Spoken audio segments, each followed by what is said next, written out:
提到4大文明古国，就不得不提埃及。提到埃及，首先想到的就是巍峨的金字塔、神秘的狮身人面像，以及沉睡千年的木乃伊。古埃及有过非常辉煌和灿烂的文化，也是世界上最早建立大一统王朝的地区。那么，埃及到底是个怎样的国家？为什么它的文化没有延续下来呢？本期视频，我们就走进这个古老国度——埃及。埃及全称阿拉伯埃及共和国，地处欧、亚、非3大洲的交通要冲，是大西洋与印度洋之间海上航线的捷径。南接苏丹，西连利比亚，东临红海，与巴勒斯坦、以色列接壤；北经地中海与欧洲隔海相通，东南与约旦和沙特阿拉伯相望。疆域大部分位于非洲，只有苏伊士运河以东的西奈半岛位于亚洲。埃及人口的居住高度集中，全国人口接近1个亿，国土面积只有100.145万平方公里，而且大约95%的国土面积为无法居住的沙漠与半沙漠地形，西部的利比亚沙漠占全国面积的2/3。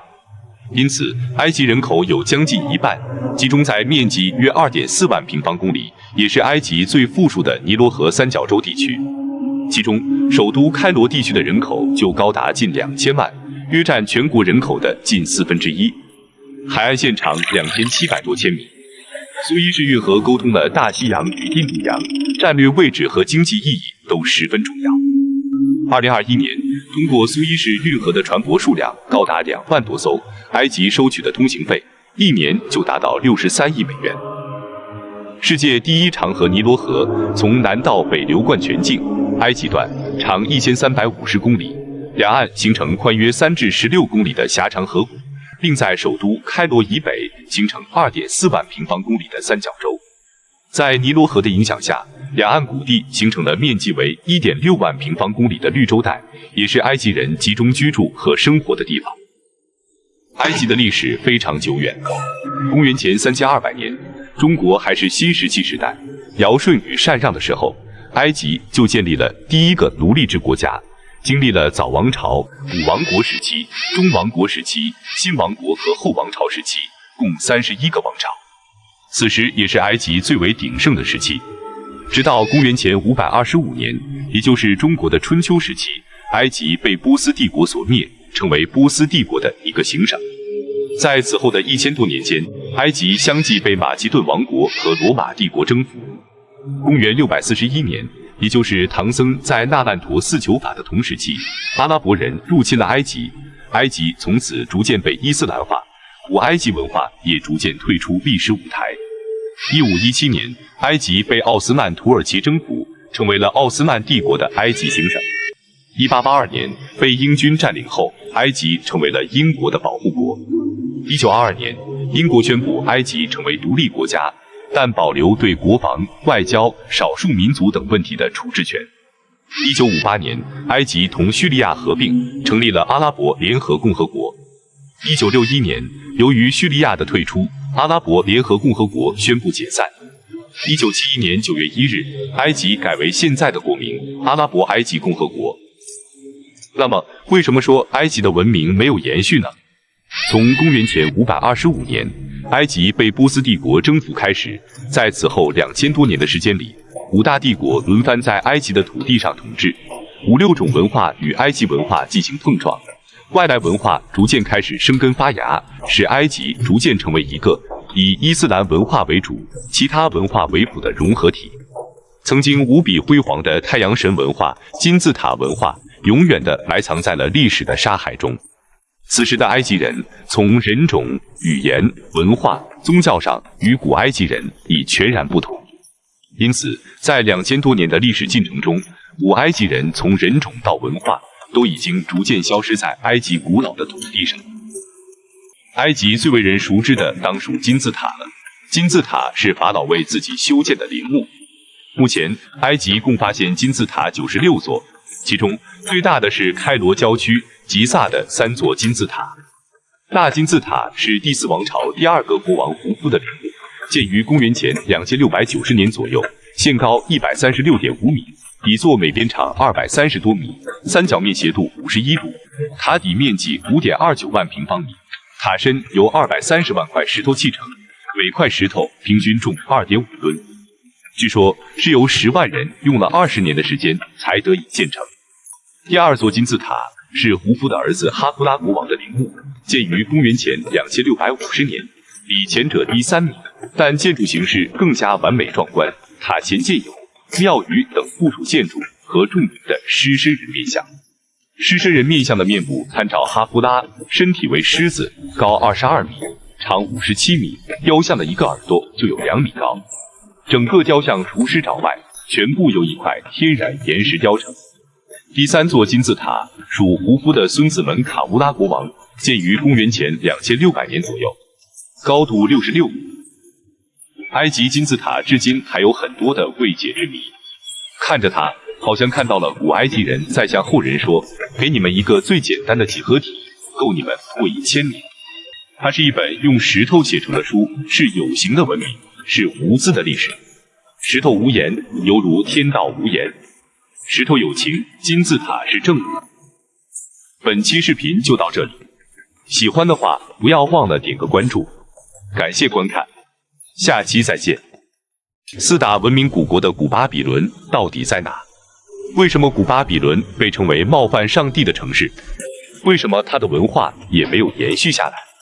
本期视频我们就一起走进4大文明古国之古巴比伦。按照目前社会考古学方法来推论，人类最早的文明是发源于两河流域的美索不达米亚文明，又称两河文明。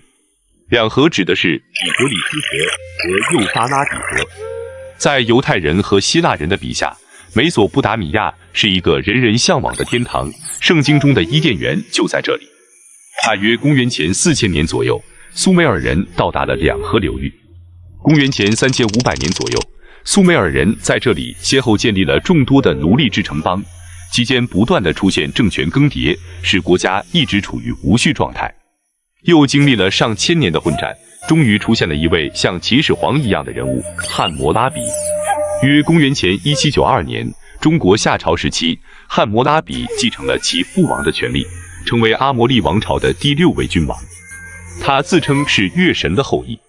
汉谟拉比是一位文治武功的政治天才，他再次统一了两河流域，建立了一个空前繁荣的帝国，史称古巴比伦王朝。汉谟拉比不仅建立了庞大的官僚机构和军队，还颁布了闻名遐迩的汉谟拉比法典，成为世界上第一部比较完备的成文法典。但汉谟拉比的统治并不巩固，他的继承者萨姆苏伊卢纳在位时，先后遭埃兰和加喜特的侵袭，内部也发生反债务、奴役斗争。古巴比伦王朝的繁荣持续了大约200年，逐渐开始衰微。公元前1595年，中国商朝时期，赫梯统治者穆尔西里斯一世最后将其灭亡。公元前10至9世纪，其中一支西闪米特语民族进入了两河流域的河口地区定居，这一民族被称作加勒底人。此时，两河流域北部的亚述开始强盛起来，成为整个西亚的霸主。加勒底人被迫向亚述称臣，成为庞大亚述帝国的一员。公元前626年，秦穆公34年，亚述派遣加勒底人首领纳波帕拉萨尔驻守巴比伦城。然而，纳波帕拉萨尔反而推翻了亚述拥立的巴比伦傀儡国王，自己称王，建立了新巴比伦王国。因此，新巴比伦王国并不是古巴比伦王国的后裔建立的，只是和古巴比伦在同一片土地上建立的王朝。新巴比伦王国与伊朗高原地区抵抗亚述入侵的米底王国结盟，发动了反抗亚述霸权的战争。为了巩固与米底的同盟，他让自己的儿子以布贾尼撒迎娶了米底公主安美伊迪斯为妻。公元前612年，加勒底和米底联军攻入了亚述首都尼尼微，埃及则趁机出兵，占领了地中海东岸的亚述领土。公元前605年，当年与米底联姻的加勒底王子以布贾尼撒二世继任新巴比伦国王。同年，两国联手在卡赫美士战役中消灭了亚述帝国最后的残余势力，并瓜分了亚述的领土。加勒底人此后继续向西扩张，经过多年战争，击退了占据地中海东岸的埃及人。公元前597年，尼布甲尼撒攻占了亲埃及的犹太王国，扶植亲巴比伦的西底家为犹太国王，并将大批工匠迁到巴比伦，被称为第一次巴比伦之囚。但不久之后，西底家背叛了巴比伦，投靠埃及。于是，尼布甲尼撒在公元前589年率大军攻陷耶路撒冷，几乎将整座城市夷为平地。所罗门王建立的第一圣殿也在这时被毁。大批犹太人被再度掳往巴比伦，史称2次巴比伦之囚。尼布甲尼撒在巴比伦城进行大规模建设，城内有座高塔，高91米，基座每边长91.4米，上有7层，每层都以不同色彩的釉砖砌成。塔顶有一座用釉砖建成、供奉金像的神庙，据说这就是圣经中冒犯神的巴别塔。巴比伦也被称为冒犯上帝的城市。除了城内壮丽的宫殿，还有被誉为世界7大奇迹之一的空中花园。相传，尼布甲尼撒的迷底王妃安美伊迪斯思念家乡，尼布甲尼撒仿照他的故乡伊朗高原的山峦，为他建造了一座高耸的立体园林建筑。整座花园搭建在梯形的高台上，远看犹如悬在半空中。然而，迄今为止的所有巴比伦文献都没有记载这座花园，也没有找到相关的考古遗迹，这使现代的考古学家怀疑这座花园是否真的存在过。在统治巴比伦时期，加勒底人承袭了古巴比伦人丰富的天文学和数学知识，并在此基础上发展出高度发达的天文学体系。他们采用太阴历，将一年分为12个月，一昼夜分为12时，一年分为365日，还设置了闰月。加勒底人最早将一周分为7天，分别用7位星神的名字命名，这就是星期的来源。加勒底人最早发现了日月食的沙罗周期，可以精准地预测日食和月食发生的时间。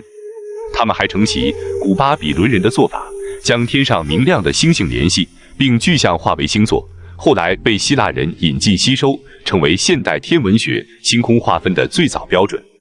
在数学方面，已经掌握了分数、加减乘除4则运算和解1元2次方程，发明了10进位法和16进位法。他们把圆分为360度，并知道派近4于3，甚至会计算不规则多边形的面积及一些锥体的体积。新巴比伦王国仅仅兴盛了不到1个世纪。公元前6世纪中叶，波斯人兴起并灭亡了巴比伦的盟友米底王国。公元前538年，巴比伦帝国的最后一个王尼布甲尼撒的外孙伯沙撒在位。在巴比伦帝国灭亡的最后一天，伯沙撒认为巴比伦的城防坚固无比，不可能被攻破，还召集了城中1000位大臣大摆筵席，继续狂欢。晚上，波斯军队趁着夜色轻松走过护城河，抵达城墙下，发现城门竟然没有关闭，于是长驱直入，没有人组织抵抗，不费吹灰之力便占领了巴比伦。由此，公元前539年，巴比伦被波斯帝国所灭。两河流域由于交通便利，处在亚洲、非洲和欧洲的交汇处，是古往今来兵家必争之地。此后的两河流域先后被波斯人、希腊人、帕提亚人、阿拉伯人等外族统治。这个地方现在的国家叫伊拉克和叙利亚，你大概应该明白为什么这2个国家会战火不断了吧？加勒底的新巴比伦帝国也成为最后一个活跃于两河流域本土的强权王朝。从此，巴比伦文明再也没有了翻身的机会，巴比伦文明也彻底的退出了历史舞台。本期视频就到这里，喜欢不要忘了点个关注，感谢观看，下期再见。4大文明古国里，和我们关系最为密切的就应该是印度了。那么，我们对印度到底了解多少呢？古印度的文化为什么也没有延续呢？本期视频，我们就一起走进我们的邻国印度。印度全称印度共和国，是南亚次大陆最大的国家，东北部同孟加拉国、尼泊尔、不丹和中国接壤，东部与缅甸为邻，东南与斯里兰卡隔海相望，西北与巴基斯坦交界。东临孟加拉湾，西濒阿拉伯海，海岸线长5560公里。印度国土面积298万平方公里，是世界第2人口大国，仅次于我国。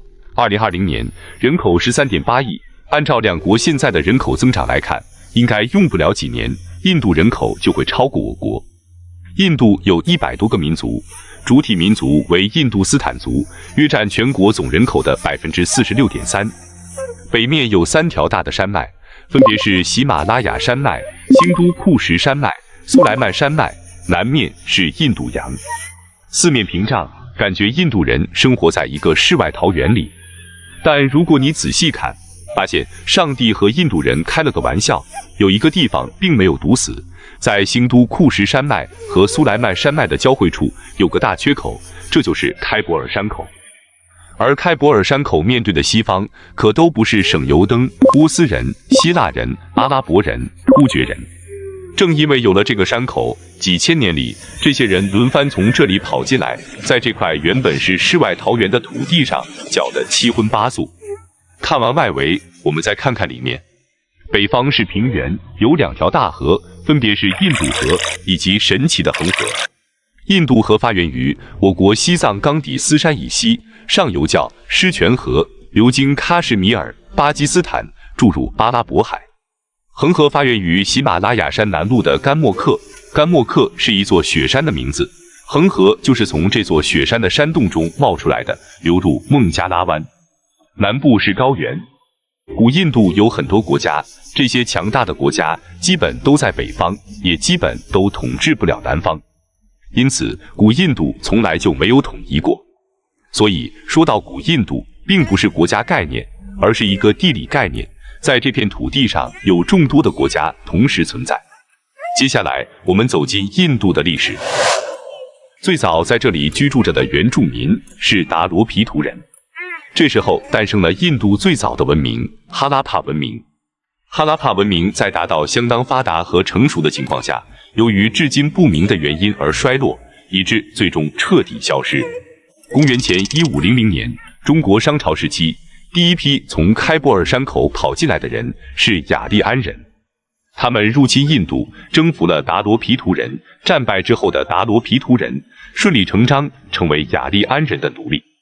为了保证自己高贵的血统不被玷污，也因为雅利安人虽然占统治地位，但毕竟人数较少，担心管理不了达罗毗荼人，由此雅利安人创立了瓦尔纳制度，也就是种姓制度的前身，并且建立起统一的国家，发展婆罗门教，把所有人分成5个阶级：婆罗门、刹帝利、吠舍、首陀罗、贱民，大家都在各自的阶级里和平发展，严禁跨越。但是哪里有压迫，哪里就有反抗。许多人逐渐意识到，人不能一出生就被划定为不同的阶级，应该是众生平等才对。因此，佛陀的思想就有了很大的市场。这时候，印度人的精神生活是十分活跃的，出现了许多哲学或宗教流派，其中影响最为久远的就是佛教和耆那教。公元前6世纪末期，中国春秋时期，第2波人从开伯尔山口进来了，他们就是波斯人。大流士一世征服了印度河平原一带，但波斯人并没有占领多长时间。公元前327年，秦惠文王时期，希腊的男神马其顿国王亚历山大远征，从波斯一直打到印度。本来想占据印度，但因为打了太多年的仗，士兵们的厌战情绪很高，最终亚历山大不得不放弃，只留下一小部分人守着印度，带领大部分人打道回府。结果刚出印度，亚历山大就病死了。亚历山大死后不久，公元前324年，詹陀罗吉多带领印度同胞起义，把希腊人都赶了出去，并且不断的扩张，渐征服北印度的大部分地区，最后建成了印度最大的帝国孔雀王朝。到詹陀罗吉多的孙子阿育王时期，孔雀帝国达到了顶峰。也是在这个时期，阿育王大力推广佛学，还把释迦牟尼的舍利送到世界各地。中国宁波的阿育王寺里面的佛陀舍利就是这时候送过来的。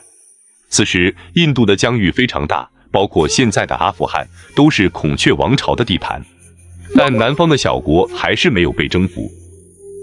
本期视频就到这里，喜欢就点个关注，下期我们接着讲解印度。感谢观看，下期再见。上期视频讲了印度哈拉帕文明的消失，以及多次被外族入侵。那么，印度被外族入侵的历史就此结束了吗？还远远不够。本期视频我们继续来了解印度还要被哪些民族统治，以及印度是怎样成为现在的统一国家。孔雀王朝开启了印度历史上最大的疆域，达到历史的顶峰。但合久必分，分久必合，孔雀王朝再次四分五裂。从公元前2世纪初开始，大夏希腊人、塞种人和安息人先后侵入印度。汉朝时期，匈奴崛起，把大肉支赶到了遥远的西域。大肉支趁机就跑进了开伯尔山口，占据了一大片地盘，逐渐建立起一个巨大的帝国——贵霜帝国。200年后，贵霜帝国分裂为一个个小的政治力量，印度再次分裂。公元320年，中国东晋时期，旃陀罗笈多一世统一了大部分的印度，建立了笈多帝国。笈多帝国有个名号很响亮的国王超日王，可是在他之后，笈多帝国又开始分裂。一个佛系名号的国王出现，戒日王，重新又统一了北印度。公元606年，成为强大的戒日王帝国。戒日王统治时，正值玄奘西天取经到达印度时期，他对玄奘给予很好的礼遇。戒日王时代很短，他一死，印度又土崩瓦解。唐朝时期，突厥人被赶出了中亚，跟着阿拉伯人信仰了伊斯兰教。一部分突厥人通过开伯尔山口占领了印度。公元1206年，铁木真被推举为成吉思汗，建立了蒙古汗国的时期，突厥人在印度成立了德里苏丹国，首都建在德里。其后的320年间，德里苏丹国经历了彼此没有家族关系，甚至没有种族关系的5个王朝、32个苏丹的统治。德里苏丹国在印度存续期间，以前印度人主要信仰印度教，而之后伊斯兰教成为了上流宗教，并开始打击其他教派，印度教勉强生存了下来，而佛教从此在印度就基本消失了。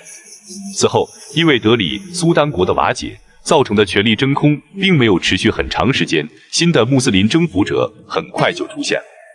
1526年，明朝嘉靖5年，突厥人帖木儿的直系后代巴贝尔从中亚通过开伯尔山口进入印度，从此一个全新的穆斯林帝国在印度诞生，这就是莫卧儿帝国，也是印度最强盛的时期。莫卧儿帝国第2个皇帝沙贾汗在位期间，他的第2个妻子泰姬马哈尔，传说貌美无比，皮肤如玻璃一样透明。1631年，在生产他们第14个孩子时，因难产而去世，时年39岁。沙贾汗极度伤心，据说一夜间白了头。同年开始修建泰姬陵，许多工匠都是来自欧洲，耗资巨大，直到1653年，这座陵墓才被建成。是印度穆斯林艺术的瑰宝奇葩，是印度知名度最高的古迹之一，被评选为世界新7大奇迹。因大航海时代的到来，葡萄牙人最早在印度建立殖民据点，此后荷兰人也积极加入。到了18世纪，在印度追求利益的欧洲强国主要是英国和法国。经过一番斗争，英国人取得了优势。英国刚来的时候只是做生意，成立了东印度公司，慢慢的就开始管理印度的老百姓，最后接管了整个印度。英国为了更好的获取利益，开始在印度修铁路、建邮局、开办学校，所以印度人是很高兴的，并不排斥英国人。但随着压榨越来越严重，激起了印度人民的反抗。1857年爆发了著名的印度民族大起义。1858年通过的改善印度管理法，该法撤销了引起公愤的东印度公司，其领地转由英国女王直接统治。英国人也正式结束了已无存在意义的莫卧儿王朝，将巴哈杜尔沙阿2世流放到缅甸。此后，印度进入由英政府直接统治的时代。英国对印度的投入也越来越大，新建了首都新德里。但随着印度国民教育的提升，一部分人开始觉醒。1885年，印度国民大会党成立，简称国大党。圣雄甘地就是国大党领袖。在非暴力不合作策略的指导下，甘地领导印度人民先后发起了3次大规模的反抗英国殖民政府的非暴力不合作运动。1947年，英国终于同意了印度的独立。但与其说这一年印度独立，不如说这一年也是印度再次分裂。国大党主要是印度教徒，与此同时还有另外一个组织，1906年全印穆斯林联盟组建。印度从英国独立后，这2个组织又开始斗争，最后就分成了2个国家，一个由国大党当家叫印度斯坦，一个由穆斯林当家叫巴基斯坦。独立后的2国又面临着一系列的问题，尤其是印巴分治所带来的后遗症。独立后第1年，印度与巴基斯坦就由于克什米尔争端而爆发军事冲突。1947年印巴分治时，孟加拉地区也被分割，西孟加拉地区归印度，东孟加拉地区归巴基斯坦。但是地理上的相互隔绝、民族、文化和语言的巨大差异，终于使相距约2000千米的东西巴基斯坦内部矛盾走向不可调和。1971年，东巴基斯坦宣布独立，并在4月于印度加尔各答成立孟加拉人民共和国临时政府。1972年，孟加拉人民共和国正式成立。至此，印度被分为了3个国家：印度、巴基斯坦和孟加拉国。本期视频就到这里，喜欢不要忘了点个关注，感谢观看，下期再见。斯巴达300勇士，法拉都，特洛伊战争，荷马史诗，苏格拉底，奥运会，亚历山大。这些我们耳熟能详的人物和故事，都来自于同一个地方——希腊。古希腊并不是一个国家名称，而是以希腊半岛为中心，上百个城邦的总称，包括爱琴海诸岛、小亚细亚西部沿海、爱奥尼亚群岛以及意大利南部和西西里岛这一片区域。公元前3650年，爱琴海地区孕育出了灿烂的米诺斯文明，也被称为克里特文明。公元前1600年左右，阿卡亚人以希腊南部的迈锡尼为中心，建立了许多的城市国家，并在此后的500年里，他们创建了迈锡尼文明。公元前1450年左右，克里特岛被迈锡尼人征服，岛屿上的城市逐渐衰落，古希腊的政治文化中心从克里特岛转移到了希腊半岛。公元前1250年左右，我国商朝时期爆发了著名的特洛伊战争。特洛伊位于今天达达尼尔海峡附近，是爱琴海通往黑海的入海口，是一个重要的战略要地，是迈锡尼打开小亚细亚地区贸易航线的重要关卡。于是双方冲突不断，在经过几次小规模的战争之后，双方决定进行和谈。特洛伊王子受邀来到斯巴达谈判。然而在宴会上，特洛伊王子和斯巴达的王后海伦一见钟情，还偷偷地把海伦带回了自己的国家。这番骚操作引起了希腊各个城邦的极大愤怒，特别是迈锡尼国王阿伽门农，他正愁找不到理由开战呢，趁此机会以举国之力前去征讨特洛伊。然而令双方都没想到，这场战役前后持续了10年。最后希腊联军佯装撤退，只留下一个巨型的木马，特洛伊人便将木马带回城中。到了晚上，木马中隐藏的希腊战士悄悄钻出来，杀了城门的守卫。城外的希腊士兵冲进城中，特洛伊战败。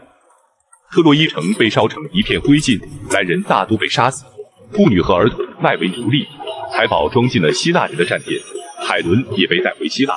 特洛伊战争就此结束。虽然希腊联军赢得了胜利，但长达10年的战争让迈锡尼人大伤元气，迈锡尼文明逐渐走向衰落。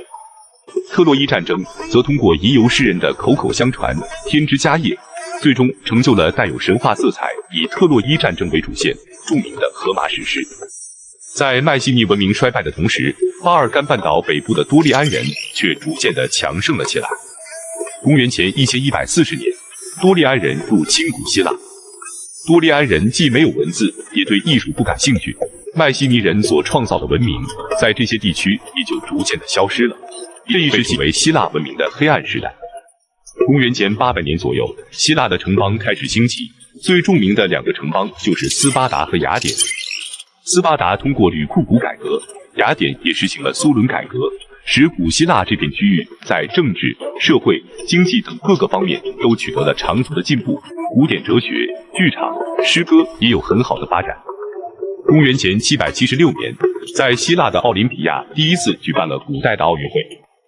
就在古希腊逐渐恢复的时候，波斯帝国也开始发展壮大，并且不断的向外扩张。公元前492年，波斯皇帝大流士一世派遣军队远征希腊，由于在阿托斯海角遭遇飓风，无功而返。公元前490年，他又派出5万人、400艘战船，第2次远征希腊，在距雅典东北约40公里的马拉松平原登陆。这场战役，雅典军队以伤亡192人的代价，消灭了波斯军队6400人，大获全胜。战争胜利后，腓力庇蒂斯跑回雅典传信，从马拉松一口气跑到雅典中央广场，全程42.195公里。他跑到广场时，只说了一句“我们胜利了”，便体力衰竭而亡。这就是马拉松长跑的来源。公元前480年，大流士一世的儿子薛西斯一世再次进攻希腊，雅典与斯巴达联合对抗波斯。在温泉关战役中，斯巴达300精兵以及伯罗奔尼撒半岛其他城邦的7000士兵抵挡波斯的进攻。到了第3天，一个希腊叛徒引导波斯军队超小路进攻希腊军队的后方，希腊军队无法抵御，只留下斯巴达300勇士誓死守卫。最后，这300人全部战死，为希腊军队赢得了宝贵的时间。当波斯军队进攻到雅典时，雅典人早已撤到海上，只剩下一座空城。随后，希腊联军在萨拉米湾海战中击败了波斯海军，波斯又无功而返。第2年，波斯人再一次进攻希腊，希腊人再一次使用了空城计，再一次在海上击败了波斯人。至此，希波战争才算是告了一个段落。通过和波斯人的战争，希腊人也逐渐认识到联盟的重要性。公元前478年，古希腊的各个城邦组成提洛同盟，由雅典领导。雅典成为了古希腊经济、政治和文化中心。希波战争不仅加强了希腊的联盟和团结，也加强了东西方文化的交流，促进科学和艺术的进步。跟孔子同一时期，古希腊出现了希腊3贤：苏格拉底、柏拉图、亚里士多德。苏格拉底是柏拉图的老师，柏拉图是亚里士多德的老师。他们3人在古希腊的文学、艺术、哲学领域做出的非凡贡献，对全世界的文学、艺术、哲学的发展都有着深远的影响。同盟成立不久之后，雅典就经常为了自身的利益而利用其他成员。斯巴达为了遏制雅典的扩张霸权，建立了伯罗奔尼撒联盟与提洛同盟对抗，双方多次爆发战争。公元前404年，雅典战败，向斯巴达投降，斯巴达成为了希腊新的霸主。但斯巴达的霸主地位也未能长久，希腊城邦又陷入到了混战之中，古希腊逐渐衰退。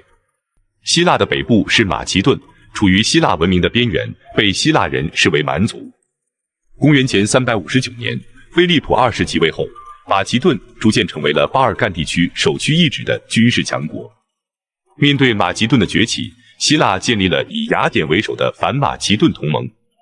公元前338年，马其顿在卡罗尼亚大败希腊联军，取得了对整个希腊的控制权。